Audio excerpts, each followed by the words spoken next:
ला Niña आ चुका है और अपने साथ लाया है भारी भरकम तबाही।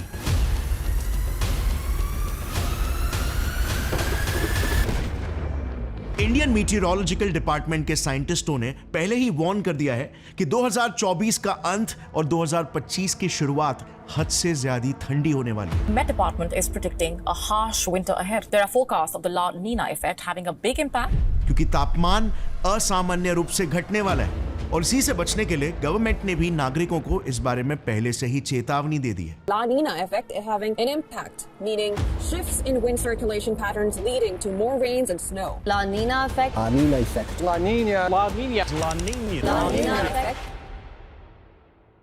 बट अजीब बात तो ये है कि अगर आप गौर करोगे ना तो जिस ठंड की हमें वार्निंग दी जा रही है उस ठंड का तो इंडिया में अब तक कोई खास नामो निशान ही नहीं दिख रहा है। इनफैक्ट उसका एग्जैक्ट उल्टा ही देखने को मिल रहा है क्योंकि इसी साल का अक्टूबर नवंबर का महीना तो हिस्टोरिकली स्पीकिंग सबसे गर्म था। इस साल का अक्टूबर तो 1901 के बाद से आज तक का सबसे गर्म अक्टूबर था और नवंबर नॉर्थ इंडिया का सबसे गर्म नवंबर। तो क्या वाकई में इस साल ला नीना वो तबाही लाएगा जिस बारे में साइंटिस्ट हमें वार्न कर रहे हैं? हाल फिलहाल में ना अगर आप देखोगे तो इंडिया का वेदर कुछ अजीब तरीके से बिहेव कर रहा है। पिछले 2 दिनों की ही बात है, दिल्ली, पंजाब, उत्तर प्रदेश और हरियाणा जैसे नॉर्थ इंडियन स्टेट्स का टेम्परेचर सडनली ड्रॉप हो गया। मगर दूसरी तरफ साउथ में तमिलनाडु, केरला, कर्नाटका, पौंडीचेरी और इवन बे ऑफ बंगाल के अराउंड स्टेट्स में रेड अलर्ट जारी कर दिया गया था फेंगोल नाम के एक तूफान के डर से जो ऑलरेडी संडे रात को 2 बजे तमिलनाडु के बॉर्डर को क्रॉस कर भी चुका है। मतलब इंडिया लिटरली 2 भागों में बंट चुका है। एक तरफ जहां पर नॉर्थ इंडिया में हार्डकोर टेम्परेचर फ्लक्चुएशंस हो रहे हैं, वहीं दूसरी तरफ साउथ इंडिया बारिश और बाढ़ के चलते डूब रहा है। But it doesn't stop here. दुनिया के दूसरे कोने में थोड़ा सा जूम करते हैं तो वहां पर ना पूरा का पूरा उल्टा ही किस्सा चल रहा है। साउथ अमेरिका जल रहा है। रिपोर्ट्स के हिसाब से ऐसा इतिहास में पहली बार हो रहा है कि करोड़ों एकड़ों के जंगल, जस्ट इमेजिन, करोड़ों एकड़ों के जंगल आग की चपेट में है, जिसमें अमेज़न रेन फॉरेस्ट भी शामिल है। यह तस्वीर देखना ब्राजील के साओ पोलो शहर की है। फॉरेस्ट फायर्स की वजह से क्या हाल हो गए। Sao Paulo, Peru, Bolivia, Brazil, Colombia और कई सारे साउथ अमेरिकन देश लिटरली जल रहे हैं। पर इन फायर्स के पीछे का सबसे बड़ा कारण है सूखापन, यानी कि फैमिन। नॉर्थ अमेरिका की भी अगर बात करें तो वहां पर भी हालत कुछ खास नहीं है। लॉस एंजलिस और कनेटिकट के आसपास काफी भयानक बुश फायर्स हो रहे हैं जो अब तक आसपास के 100 एकड़ जमीन को जलाकर खाक कर चुके हैं। कैलिफोर्निया को तो एक बॉम्ब साइक्लोन जैसे खतरनाक तूफान ने लिटरली अंधेरे में ढकेल दिया है। जगह जगह पर पावर आउटेजेस हो रहे हैं और कुछ जगहों पर तो फेटालिटीज तक। अब जरा ध्यान से समझना, ये घटनाएं दुनिया के 2 अलग अलग कोनों में एक ही वक्त पर होते हुए जरूर दिखाई दे रही है। बट पता है, ये सारी घटनाएं आपस में कनेक्टेड है। इन सभी घटनाओं के पीछे एक ही कनेक्शन है, द ला नीनिया इफेक्ट। और द ला नीनिया आ चुका है। सो आखिर ये ला नीनिया होता क्या है? क्यों हर जगह पर इस ला नीनिया की ही बातें चल रही है? इसका इन सारी अनकनेक्टेड लगने वाली घटनाओं के साथ क्या कनेक्शन हो सकता है? और यही ला नीनिया आगे जाकर इंडिया में क्या तबाही लाने वाला है? चलिए ब्रेक डाउन करते हैं इस कॉम्प्लिकेटेड से कम समझ में आने वाले कॉन्सेप्ट को आसान शब्दों में और ढूंढते हैं इन्हीं सवालों के जवाब, one step at a time, starting with what exactly is La Nina. So friends, एकदम आसान भाषा में अगर बताऊं ना तो ला नीनिया प्रकृति का एक ऐसा परिवर्तन यानी कि बदलाव है जिसमें पैसिफिक ओशन के एक साइड के देशों में भारी बारिश और बाढ़ आने लगती है तो उसके ऑपोजिट साइड के देशों में सूखा पड़ने लग जाता है। यानी कि एक साथ एकदम ऑपोजिट घटनाएं पैसिफिक ओशन के ऑपोजिट साइड वाले देशों में घटने लगती है। और बॉम्ब साइक्लोन्स और फायर्स जैसे डिस्ट्रक्टिव घटनाएं तो जो अभी अमेरिका में हो रहे हैं, ये तो बस इसका एक बाय प्रोडक्ट है। पता है 1950 से लेकर 2023 तक कुल मिलाकर 25 बार हमें ला नीनिया को भुगतना पड़ा है और इसमें से 7 बार तो हालत इतनी बुरी बन गई थी कि पूरे इंडिया भर की फसल बाढ़ और ठंड की वजह से तबाह हो गई थी और भूखमरी की वजह से लाखों लोगों की मौत हो गई। लगातार 4 दिनों तक हुई बारिश ने किसानों की फसलों को बर्बाद कर दिया और ओले गिरने से खेती तबाह हो गई। एक किसान ने तो फसल को बर्बाद होता देख खेत में ही दम तोड़ दिया। और ये सिलसिला अब तक एक रिपीटेटिव साइकिल के फॉर्म में चलते आ रहा है। मैथमेटिकली अगर देखा जाए तो एक ला नीनिया इवेंट लगभग 1 से 1.5 साल तक चल सकता है। बट 1973 में वर्ल्ड मीटियोरोलॉजिकल ऑर्गेनाइजेशन के अर्थ साइंटिस्टों ने कुछ अजीब ऑब्जर्व किया, the rarest of the rare, a triple dip La Nina. वैसे तो ला नीनियास कभी 1.5 साल से ज्यादा एक्टिव नहीं रहते, लेकिन आज से 45 साल पहले 1973 में एक ऐसी अजीब घटना देखने को मिली जो एक्सट्रीमली रेयर थी। एक ऐसा ला नीनिया जो दुगने ड्यूरेशन तक यानी कि लिटरली 3 सालों तक चला था, और इसीलिए इसे ट्रिपल डिप ला नीनिया बोला गया। और इंटरेस्टिंगली अभी जो 2020 से 2023 तक ला नीनिया चला था ना, वो इसी ट्रिपल डिप ला नीनिया का ही लेटेस्ट वर्जन था। बट नोआ यानी national oceanic and atmospheric administration और वर्ल्ड मीटियोरोलॉजिकल ऑर्गेनाइजेशन ही कंफ्यूज थे कि ऐसा अचानक से कैसे हो गया। कोई भी इसे एक्सप्लेन ही नहीं कर पा रहा था कि ये कैसे हुआ। पर इस वजह से ऑस्ट्रेलिया और न्यूजीलैंड में भारी फ्लड्स आए, तबाही मची और साउथ अमेरिका जलने लग गया। कोविड-19 के चलते ये न्यूज कहीं ना कहीं दब गई थी, पर ट्रिपल डिप ला नीनिया ने कई जाने ली और बिलियंस ऑफ डॉलर्स की तबाही मचाई। और इसीलिए ये भी कई लोगों का डर बन गया है आज कि हमें आगे का रास्ता ठीक से दिखाई ही नहीं दे रहा। कहीं इस बार का ला नीनिया पिछली बार से भी ज्यादा खतरनाक तो नहीं निकल जाए। और इसीलिए नोआ ने यह स्टेटमेंट जारी कर दिया कि 2024 का अंत और 2025 की शुरुआत में खतरा हो सकता है। चलो आसान भाषा में समझते हैं कि पूरा गेम क्या है। देखो, पैसिफिक ओशन दुनिया का सबसे बड़ा महासागर है, राइट? ये लिटरली पृथ्वी की सतह का 1/3 हिस्सा है।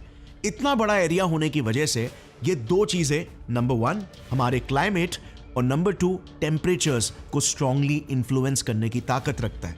अब साइंस एकदम सिंपल है। हमारी पृथ्वी गोल घूमती है, राइट? पर क्या पृथ्वी का एक एक भाग इक्वली सेम स्पीड से गोल घूमता है? वेल, आप सोचोगे पूरी पृथ्वी ही जब एक स्पीड में रोटेट कर रही है तो सारे भाग भी तो एक ही स्पीड से रोटेट करते होंगे। वेल, ऐसा नहीं है। पृथ्वी के वो एरियाज जो सेंटर यानी कि इक्वेटर के करीब है ना, वो ज्यादा तेज घूमते हैं एज कंपेयर टू एरियाज जो पोल्स के अराउंड है। एक इजी एग्जांपल से समझाता हूं। आपने बचपन में कभी किसी लट्टू या फिर भौरे से तो खेला ही होगा। आपने नोटिस किया होगा कि जब भी आप किसी स्पीड में घूमते हुए लट्टू के सेंटर में टच करते हो तो वहां पर आपको ज्यादा फोर्स फील होता है एज कंपेयर टू लेट से आप उसके ऊपर टॉप के एरिया में टच करो तो। हमारे अर्थ का भी कुछ ऐसा ही हाल है। अर्थ के इक्वेटर पर फोर्स ज्यादा है और पोल्स पर कम। ये इसीलिए क्योंकि अर्थ सेंटर से ज्यादा चौड़ा है as compare to the poles. इसीलिए सेंटर पर जो भी अर्थ का भाग है ना, उस भाग के जो पार्टिकल्स है उन्हें अर्थ का एक 360 डिग्री रोटेशन कंप्लीट करने के लिए एक लंबा कर्व्ड पैथ ट्रैवल करना पड़ता है एज कंपेयर टू अर्थ के वो भाग के पार्टिकल्स जो पोल्स में है। पर समय तो एक 360 डिग्री रोटेशन के लिए सेम ही लगता है दोनों एरियाज के लिए, और इसीलिए रोटेशनल फोर्स ज्यादा फील होता है सेंटर की तरफ। अब चलो ये तो समझ में आ गया कि पृथ्वी सेंटर में ज्यादा फास्ट स्पिन हो रही है, तो इसका क्या परिणाम हो सकता है?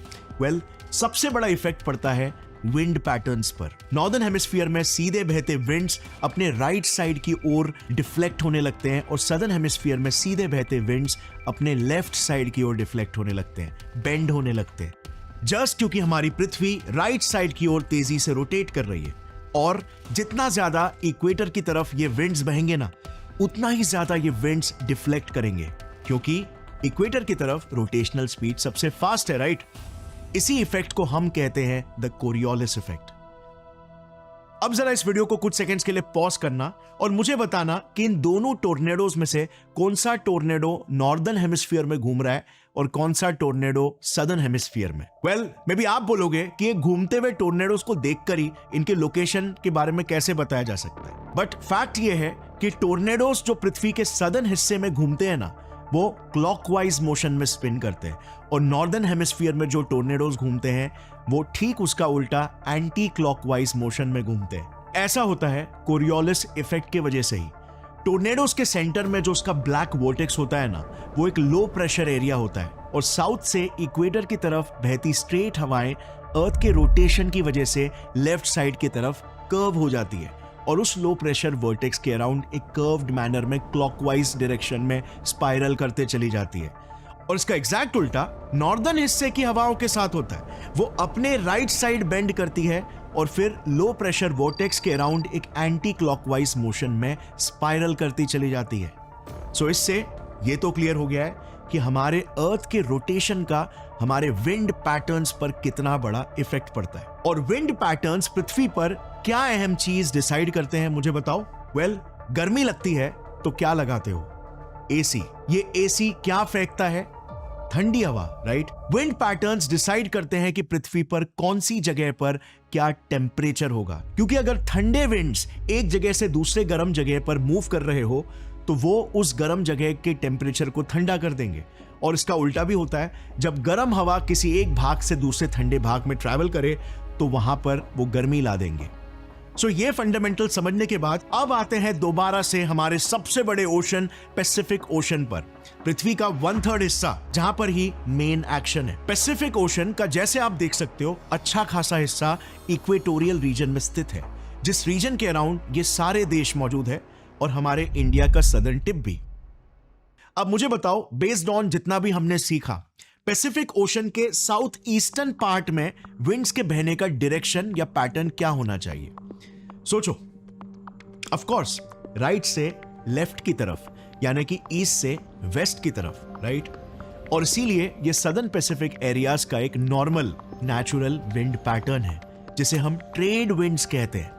ये नाम ट्रेडर्स ने रखा था जो पुराने समय में इन्हीं विंड्स के सहारे वेस्ट से ईस्ट ट्रेडिंग करने के लिए सेल किया करते थे। अब जैसे हमने जाना था कि विंड पैटर्न्स टेम्परेचर को रेगुलेट करते हैं, या तो कोल्ड एयर या तो हॉट एयर को अपने साथ कैरी करके, और इसीलिए इसी सदर्न पैसिफिक के टेम्परेचर फ्लक्चुएशंस और विंड पैटर्न से एक इंपॉर्टेंट साइकिल क्रिएट होता है जिसे हम एनसो कहते हैं, जिसका फुल फॉर्म है L Niño southern oscillation.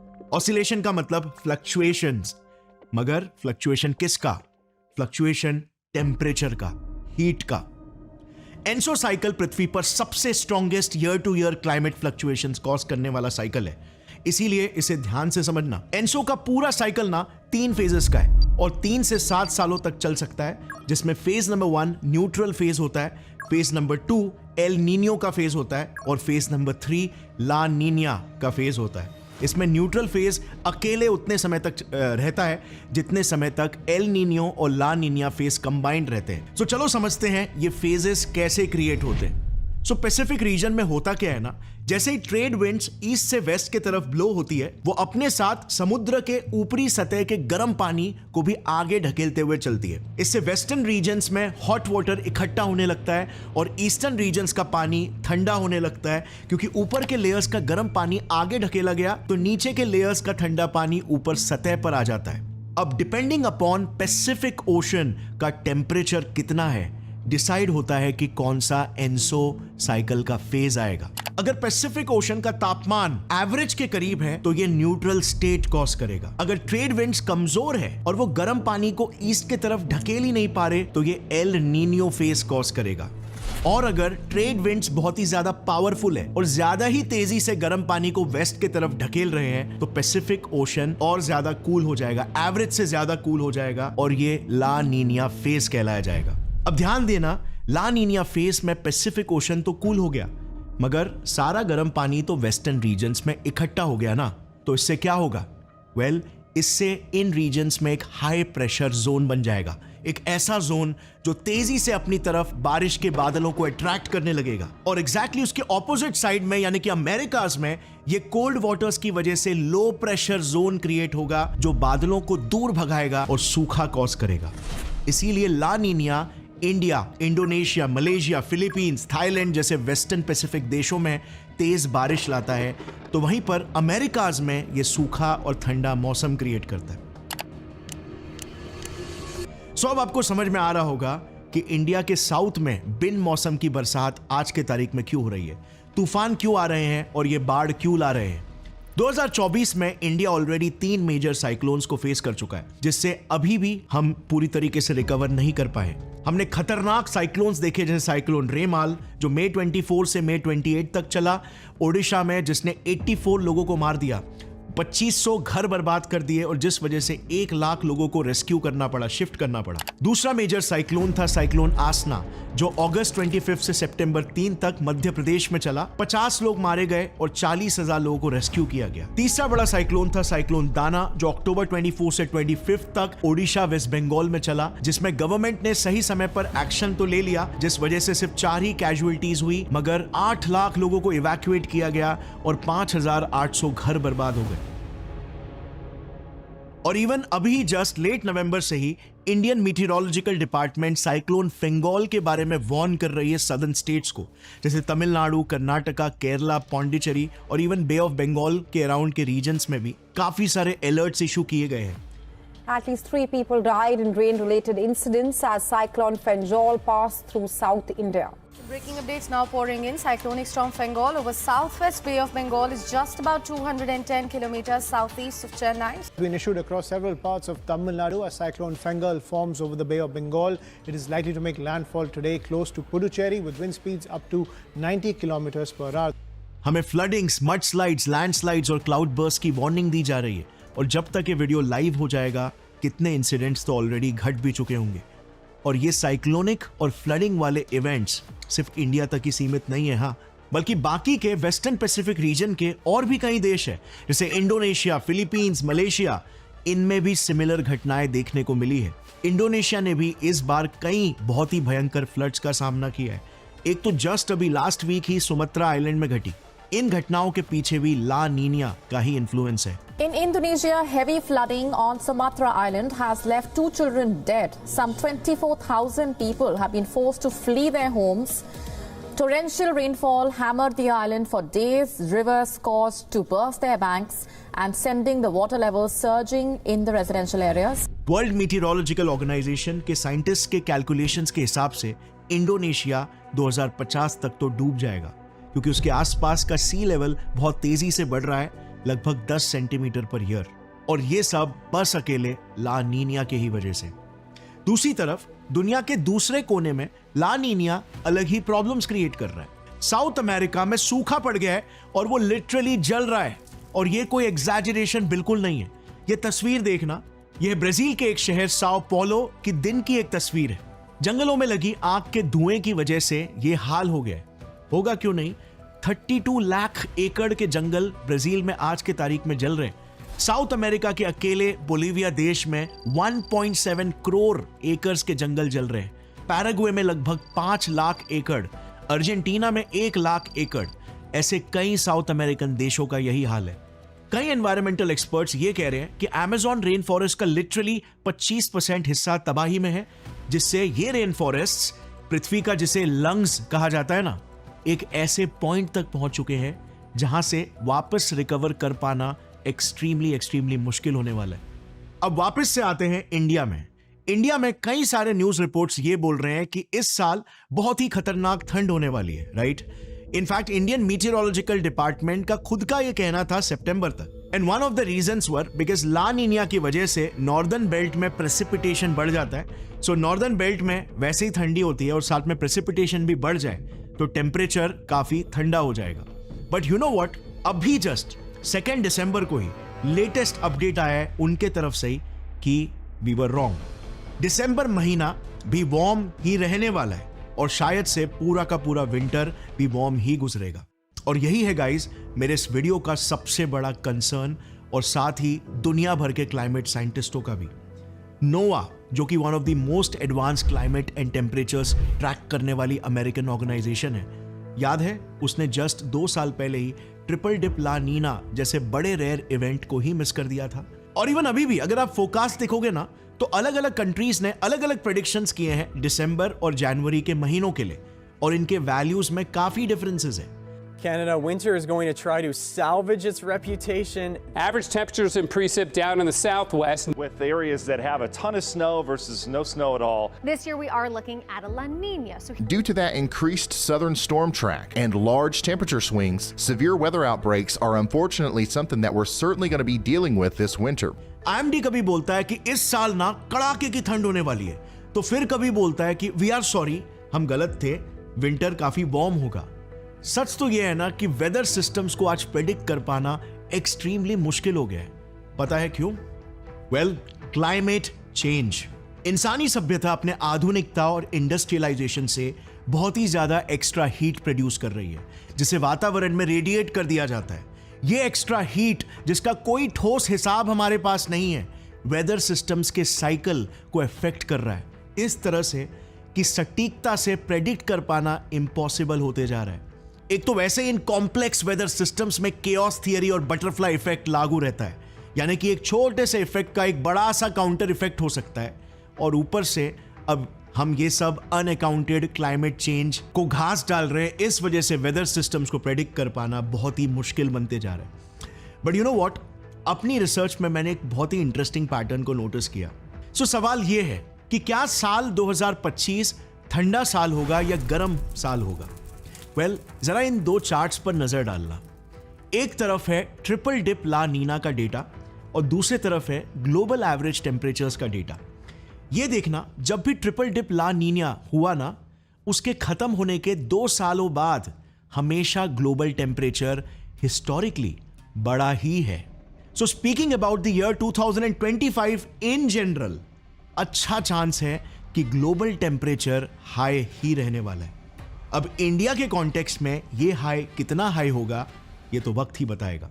With that said, हमें क्लाइमेट चेंज को सीरियसली लेना ही होगा, वरना ये हमें लिटरली अनअवेयरनेस के अंधेरे में ढकेल सकता है और किसी भी शहर में साओ पोलो जैसे अंधकार को ला सकता है। Thanks for watching. जय विज्ञान, जय हिंद।